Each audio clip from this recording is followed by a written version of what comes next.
Been raving about this book all day, Why Dogs Are Better Than Cats. It's a marvellous hardcover. It's a big one too. It's like a coffee table book. It's got the most wonderful photos of cats and dogs and stories and anecdotes and what have you.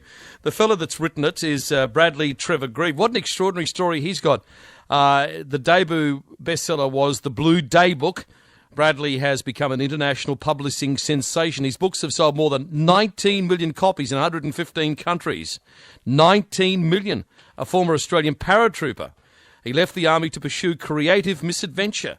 Between qualifying as a cosmonaut for the Russian space program and writing books, he seeks out wildlife and wild places and has even been kissed by a walrus.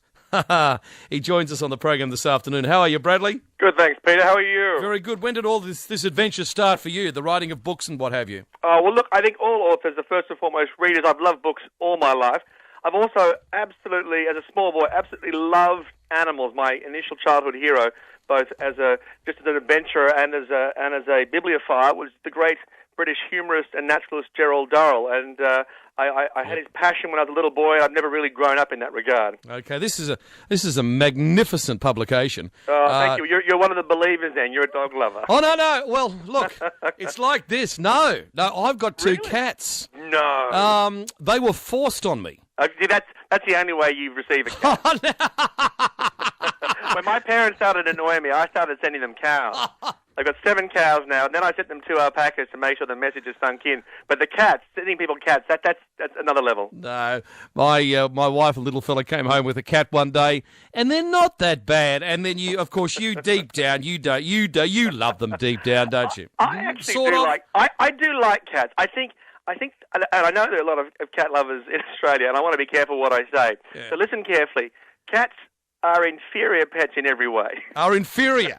They are absolutely, totally inferior. But they are fascinating animals. They are very, very endearing. They're very creative and odd in their own wonderful way. And as I said, they're just fascinating. But I don't think of them as a true pet, as in an animal companion. I think of them as just a very interesting, a very curious, captive critter.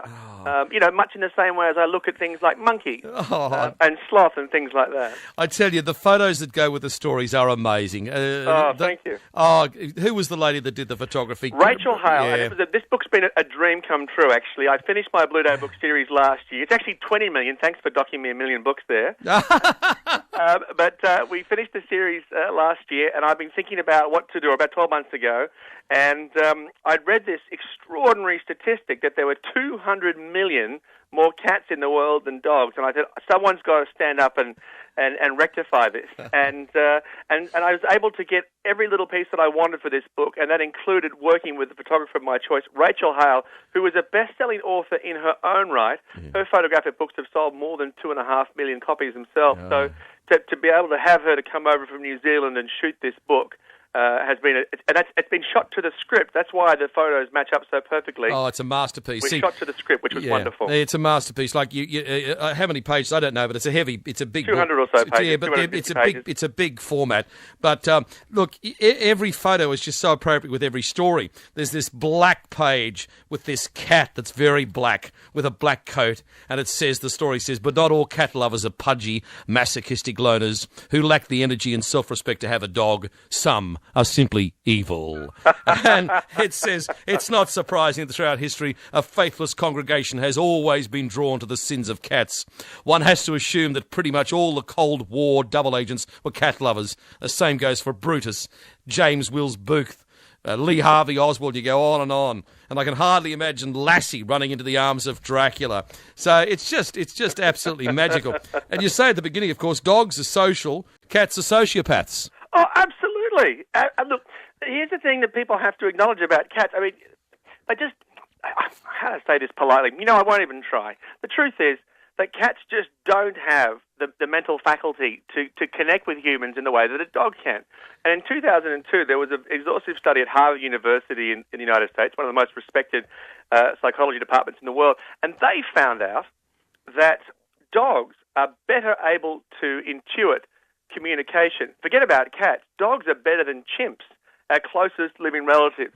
And that is why they've become man's best friend, and it evolved over the last 14,000 years, not because of how they look or the various things they do, but purely because of that intelligence And communication is a key part of this.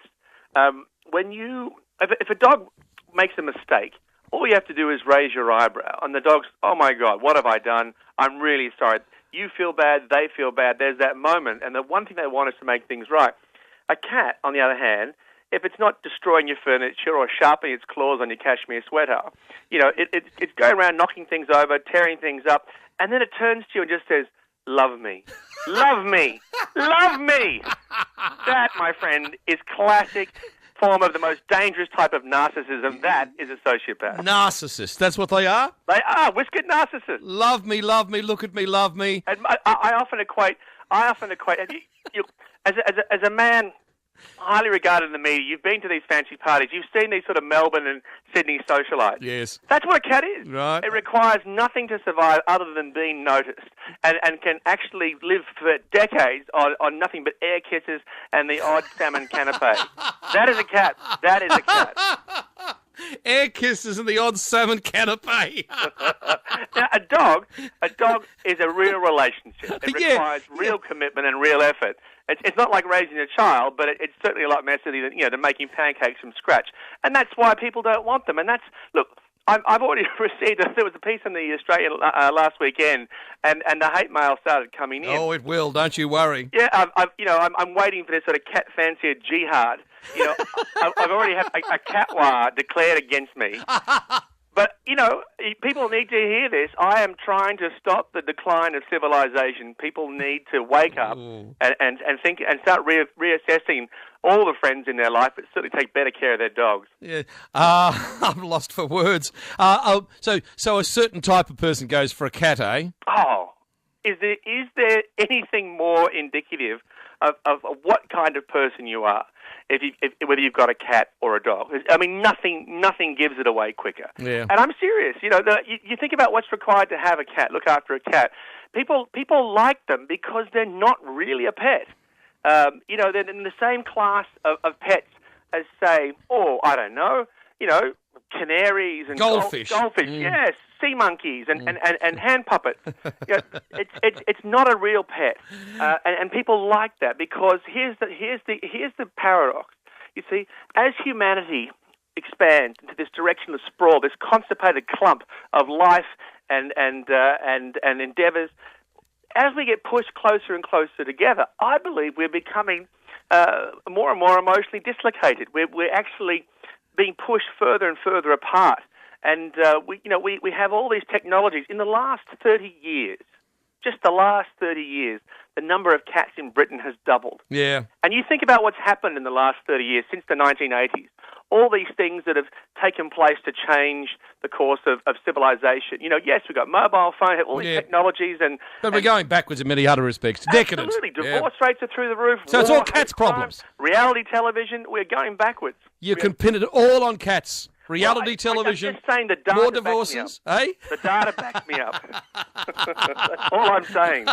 You're a lunatic. Anyway, there are some cute stories about cats. They're in the book. So they do get their moment in the sun. I have to acknowledge there are some areas where cats are a superior choice for someone. And, as I said, there are certain people who are suited to cats. We're so busy. If you haven't got time to invest in a dog, you shouldn't have a dog. And in that being the case, a cat's a good choice. All right, congratulations on your book. The photos, of course, are outstanding and the stories are wonderful. It's one of the best things I've ever seen. Congratulations. Thank you very much, Peter. We're going to give it away to a listener who can present the best story for either cats or dogs. I think that's fair enough. It'd be sad to see a cat lover burn this book, but that is their right. Thanks for talking to us, Bradley. Always a pleasure. No worries. Bradley Trevor Greive, he's a talented fellow, isn't he? 20 million copies. He was a paratrooper once, and now he sold 20 million copies of his books. Incredible. And I'm raving about this book, but it deserves every bit of rave, especially if you are a dog lover. You'll get many hours of amusement out of that. And the photos, they're funny, they're nasty, they're everything. Okay,